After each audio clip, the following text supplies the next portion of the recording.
Patrick, oui, on en parlait tout à l'heure dans la chanson. Mhm. On parle de ce qui s'est passé en 2023, puis ce qui s'en vient là, en 2024 pour les acheteurs, les vendeurs, c'est différent. Effectivement, puis là, on va prendre en considération uniquement le marché de la Nodière, mais il faut aussi prendre en considération présentement, on le voit très bien dans nos mouvements de visite de propriété. Le plus gros impact en décembre 2023, c'est présentement la grève du secteur public. Donc, c'est des acheteurs et des vendeurs avec des moyens quand même. Et ces gens-là, naturellement, sont impactés dans leur changement de projet de propriété. Donc, on voit aussi l'impact que ça a sur le marché de l'immobilier. Il ne faut surtout pas oublier que si on fait un récapitulatif à partir de 2022, on a eu 2 hausses de taux directeurs jusqu'à ça allait plafonner jusqu'à 4,5 le 12 avril 2023. Dans cette période de temps-là, on a eu les augmentations multiples étaient toujours présentes. Et ensuite de ça, 2 hausses successives, 7 juin, 12 juillet, de 0,25 pour amener le taux directeur à 5 Ce qui s'est passé, on a eu un été relativement bon, mais le printemps, l'automne, c'est-à-dire, a stagné et les offres d'achat multiples ont cessé dans différentes régions. Je parle du Québec, mais dans la Nodière, on a encore des endroits qui ont des propriétés dans les gammes de prix de 250, 350 000. On est toujours un petit peu en offre. Le marché est un peu plus vigoureux. Et là, ce qu'on voit vraiment, on devrait avoir, selon ce qu'on a eu comme les statistiques et les analystes, à la fin de 2024, une diminution du taux d'intérêt, on va le souhaiter, pour aller vraiment rééquilibrer le marché. On est toujours présentement dans un marché du vendeur, mais on voit vraiment la tendance avec nos délais de vente qui vont augmenter. Et dans quelques municipalités, encore des prix qui sont vigoureux. Un exemple, la ville de Joliette, et non la MRC de Joliette, en 2022, on avait une médiane à 280 000 et on s'en vient présentement en 2023, 292 000, mais nos délais de vente ont allongé d'une vingtaine de jours.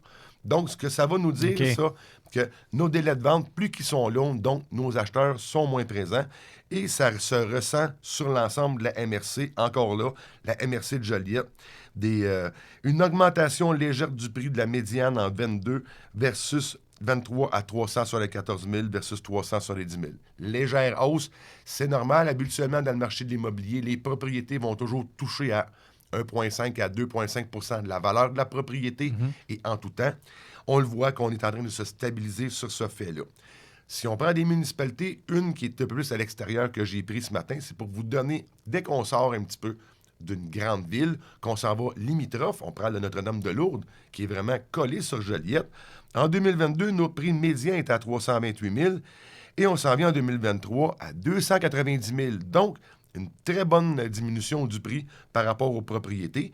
Et nos délais de vente sont de 36 jours en 2022 versus 57 jours en 2023. Donc, ce qu'on voit, il va y avoir vraiment une tendance qui va se guider vers un marché qui va être plus équilibré. Selon moi, encore là, cher auditeur, je ne suis pas devin, pas économiste, mais on apprend naturellement dans le marché de l'immobilier à lire ce qu'on a comme statistiques. On devrait avoir une stabilisation à la fin 2024. Et même là, on va voir, surtout comme je mentionnais en début de chronique, l'impact qui est significatif qui va avoir lieu pour le printemps 2024 va être la grève. Ce qu'il ne faut pas oublier pour les grévistes, puis c'est vraiment triste pour eux, c'est que leur paye, ils ne sont plus là présentement. Dès qu'ils vont retourner au travail, ils sont payés aux 2 semaines, la paye va revenir environ dans 3 semaines à 4 semaines. Donc, on s'en vient avec un impact qui est relativement poussé au mois de janvier. Donc, cet impact-là de ces gens-là qui auraient des projets, des transferts, est-ce qu'ils vont aller en location à la place ou aller en achat selon leur budget?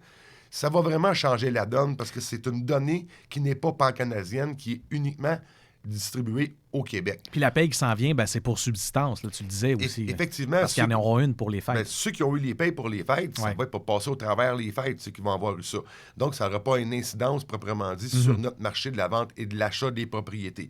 Donc, assurez-vous, premièrement, chers clients vendeurs, quand vous allez mettre votre propriété en vente, assurez-vous qu'elle est dans le meilleur état et justifiez l'ensemble de vos travaux de propriété pour vous assurer que votre transaction aille bien. Parce que quand on regarde les valeurs des propriétés, oui, quand on revient dans la pandémie, les gens achetaient environ, pas pour dire n'importe quoi, mais beaucoup de biens qu'il n'y avait aucune vérification à faire.